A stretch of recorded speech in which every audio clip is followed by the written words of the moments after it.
So here's something weird. In Japan, there's a memory technique that's been used for over 1,200 years. Buddhist monks mastered it. Students use it to ace entrance exams that make the SAT look like a joke, and some of the world's top memory champions swear by it. But here's the crazy part. Your school probably never mentioned it. Not once.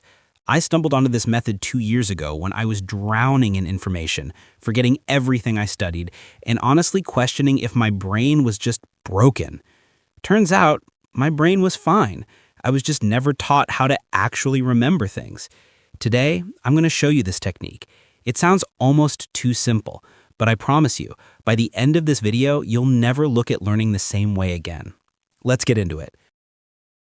Problem setup. Think about the last time you studied for something important. Maybe it was an exam, a presentation, or just trying to remember someone's name at a party without checking your phone like a creep. You read the material, you highlighted half the page in yellow, you told yourself, I got this. Then the test comes, and your mind goes blank. It's not because you're lazy, it's not because you didn't try. It's because our brains weren't designed to memorize lists, facts, and random information the way schools force feed them to us. Our brains are wired for stories, for images, for things that feel real. And that's exactly what this Japanese method taps into. It's called the memory palace technique, or in Japanese, Kyoku no Kyuden. And once you understand how it works, you'll realize why it's so powerful that some people call it almost unfair. The technique explained. Here's the idea.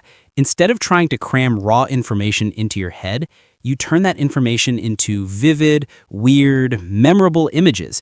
Then you place those images in a location you know really well, like your house, your daily commute, or even your favorite video game map. Your brain already remembers these places perfectly, so when you attach new information to them, it sticks. Let me show you how this actually works. Step 1. Choose your palace. Pick a place you know by heart. Your bedroom works great. Imagine you're standing at the door. Look around. There's your bed, your desk, that random pile of clothes you swear you'll put away tomorrow. This is your memory palace. Step 2. Create a journey. Now, map out a simple path through this space. Maybe you walk from the door, to the bed, to the desk, to the window. Make it logical. Make it a route you'd actually walk. Step 3. Turn information into vivid, weird, memorable images. Here's where it gets fun and weird. Let's say you need to remember the first 3 planets: Mercury, Venus, Earth. Don't just repeat the words. That's boring and your brain will forget it in 5 minutes. Instead, make it visual and ridiculous.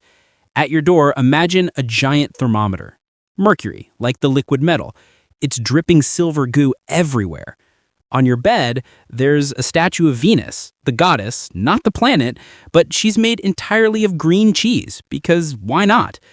At your desk, a miniature Earth is spinning like a disco ball playing your favorite song. See what we're doing?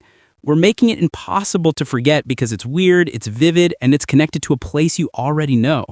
Step 4, walk your palace. Now, in your mind, walk through your room again. Door, bed, desk, Mercury, Venus, Earth. You're not trying to remember anymore. You're just walking, and the information is there, waiting for you. Why it works. So why does this work when everything else fails? 2 reasons. First, your brain is insanely good at remembering spaces. That's evolution. Our ancestors needed to remember where the food was, where predators hid, where home was. Spatial memory is hardwired into us. Second, emotion and weirdness create strong memories. That's why you remember embarrassing moments from middle school, but forget what you learned in biology last week. The brain prioritizes what feels important. When you combine these two, location plus emotion, you're basically hacking the system your brain already runs on. And here's the thing schools don't tell you. This isn't just for memory champions or geniuses. In Japan, regular students use this for history dates, vocabulary words, formulas, anything. It's not magic. It's just working with your brain instead of against it. But there's a catch. This technique is stupid simple, but it requires one thing most people won't do. You have to actually practice building your palace. You have to sit down, close your eyes, and put in the work to make those mental images. Most people hear about this and think, cool idea. Then they go back to highlighting and cramming. And that's fine. But if you actually want to remember things, like really remember them, without the stress, without the all-nighters, without the panic, you have to try it. So let me walk you through your first real memory palace right now. Practical example. Let's do this together. Pause for a second. Think of your bedroom or your living room or any space you know well. Got it? Good.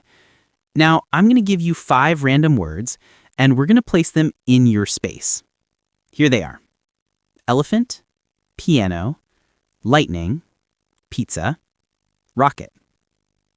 Okay, let's build. Start at your door. There's a giant elephant squeezed through the doorway. Its trunk is stuck, it's trumpeting, you can hear it. Move to the next spot, maybe your couch. On the couch, there's a grand piano, but instead of keys, it's covered in melted cheese. You press a key, it plays a pizza jingle. Next spot, your window. Lightning is striking inside your room.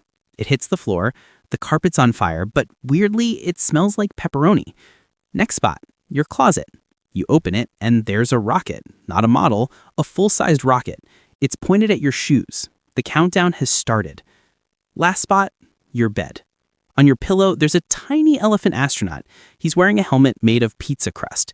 He's ready for liftoff. Now, close your eyes for 5 seconds. Walk through your space again. Door, couch, window, closet, bed, elephant, piano, lightning, pizza, rocket. Did it stick? I bet it did. That's your first memory palace, and you just built it in under 2 minutes. Look, I'm not going to tell you this will fix everything. You'll still have hard days, you'll still forget things sometimes. Life happens. But here's what I know. Once you start using this technique, studying stops feeling like torture. You stop dreading exams. You stop wondering why everyone else seems to get it while you're stuck rereading the same page for the 10th time. Because now you've got a tool that actually works. So here's what I want you to do tonight. Pick one thing you need to remember. A list, a speech, vocabulary words, whatever. Choose a space you know. Walk through it. Build your palace. Make it weird, make it vivid, make it yours. And tomorrow, check if it stuck. I think you're going to be surprised. If this helped, let me know in the comments. Tell me what you memorized. Tell me your weirdest mental image. I want to hear it. And if you want more videos like this, real techniques, no fluff, just stuff that actually works, subscribe. We're building something here, a place where learning doesn't suck. All right, that's it. Go build your palace. Let's do this. Thanks for watching. If you want to go deeper, I've got another video on how to use this for long-term memory, like remembering things for years, not just exams. Or check out the one on why your phone is secretly destroying your memory. It's honestly kind of scary. See you in the next one. Keep learning, keep growing. You've got this.